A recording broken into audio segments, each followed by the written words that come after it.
Olá, segundo ano. Essa semana nós vamos começar um conteúdo novo. Nós já vimos vírus, já estudamos bactéria, que são seres procariontes, e hoje nós iremos estudar então os protistas. Então, olha só.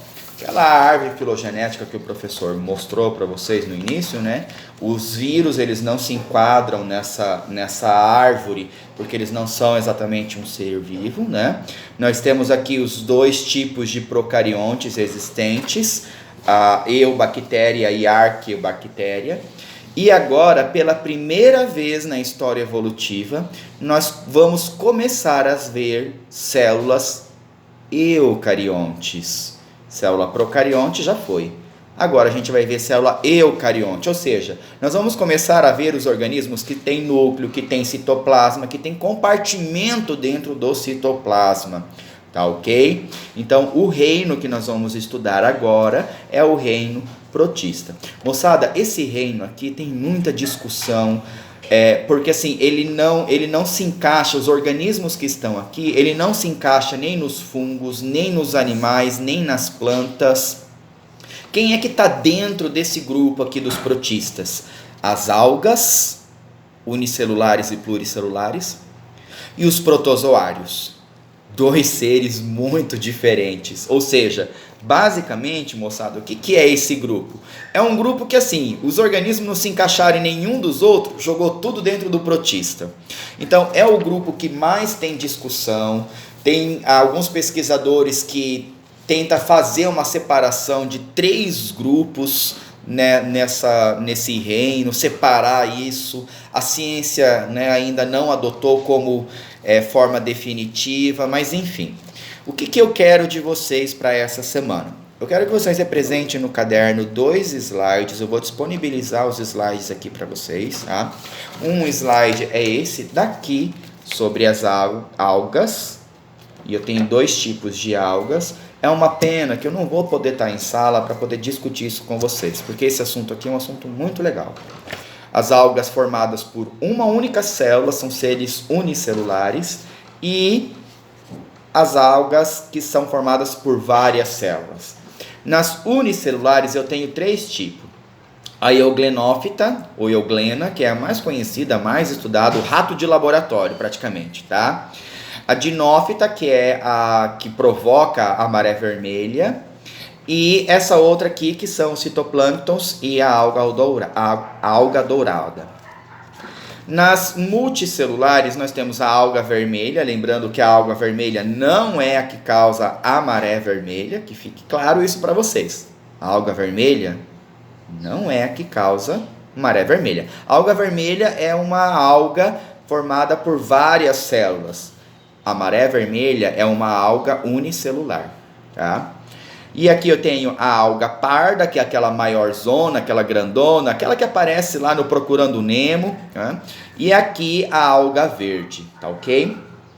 Moçada, tem bastante coisa, as fotos que eu vou deixar, esse aqui é o slide para colocar no caderno, tá bom? E depois eu vou colocar um monte de foto para vocês verem o que é cada uma dessas algas.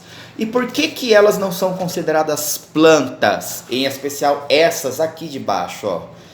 Pelo simples fato de ela não formar tecido.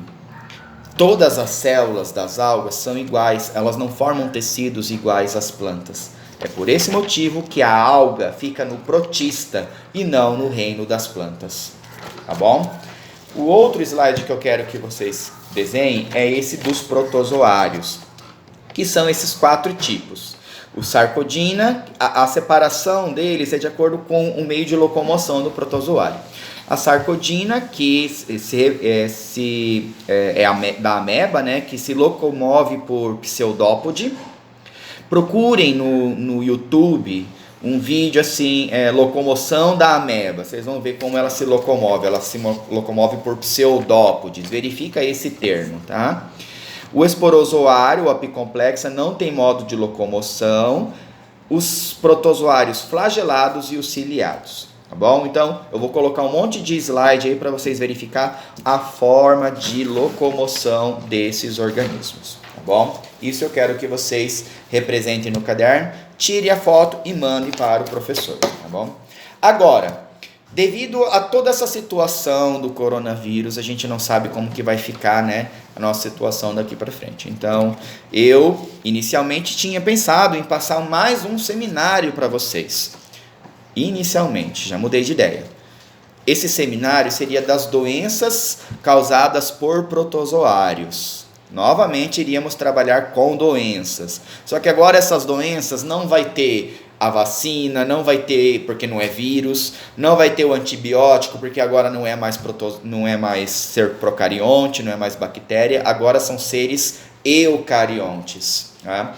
Então são seres que eu tenho que tratar eles diferentes.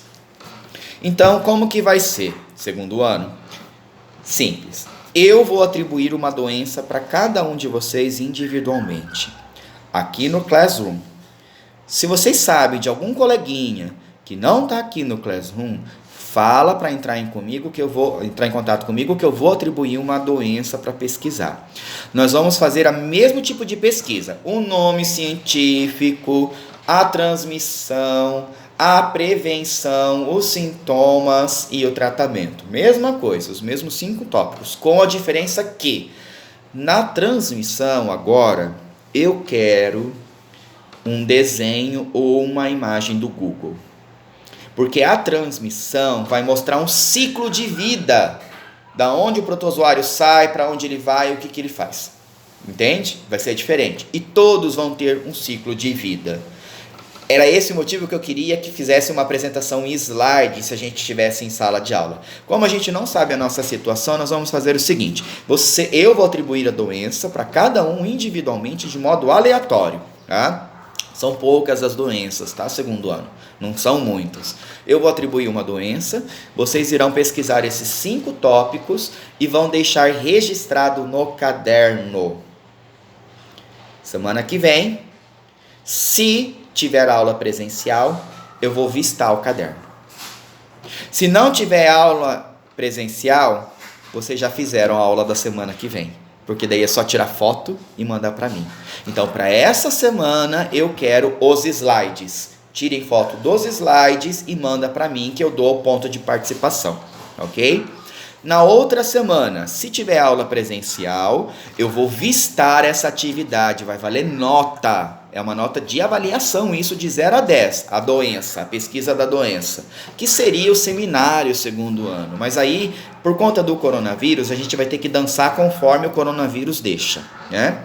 Se tiver aula presencial, eu vou dar nota no caderno valendo de 0 a 10 da doença. Na outra semana, se não tiver aula presencial e mais uma vez tiver aula em casa, vocês já estão com a atividade pronta e resolvida. Aí é só tirar foto e mandar para mim que eu dou nota de 0 a 10. Ok? Um abraço, moçada.